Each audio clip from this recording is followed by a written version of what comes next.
parents' house, which had been my house too, although how eager I had been to escape it with its cargo of bitter memories. Only lately I returned there every night in dreams, and last night, when I could not sleep, I made a conscious effort to remember, to recall the outside of the house and every one of its rooms, and how it had felt to be myself within it. First there was, let's see, there was a path through a small garden where a frail tree stood, then one of those mesh doors so common in America to keep the insects out in summer. I used to press my face against that metal net from the outside, looking in at my own living room, altered, darkened, as though I were gazing at it through a thicket. In the hot months, the inner door, the real one, would be left open, and the mesh one fastened closed with a hook on the inside, for security, I suppose, though I cannot recall much fear of crime in those more innocent years.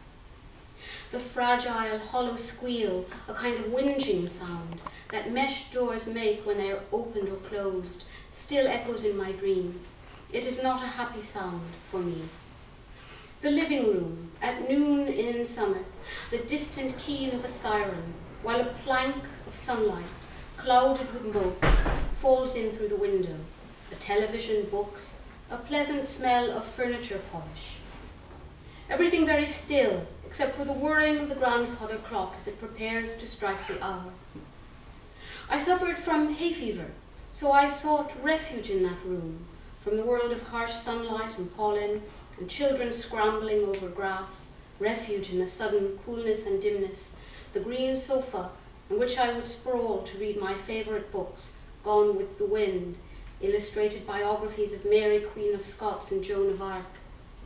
But it had other aspects. Evening, and the din of the television.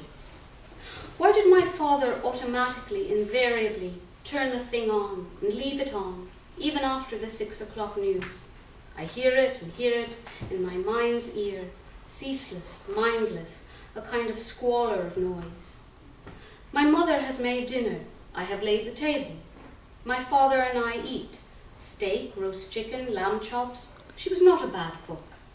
While my mother stays in the kitchen, drinking gin and giving out, as the Irish say. Specific memories.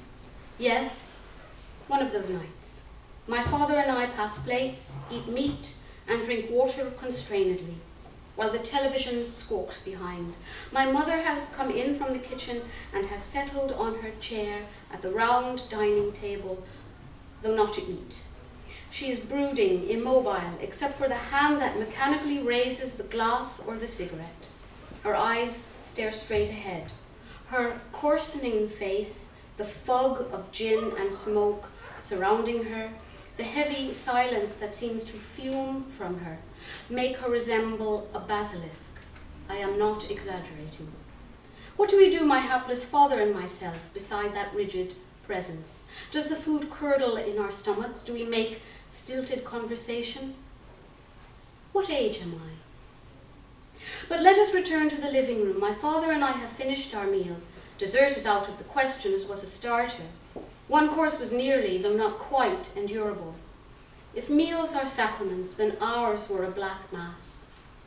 My father is in his armchair, reading the newspaper. Although the television continues to blast away, I have returned to my favourite sofa to do homework, I suppose, or bury my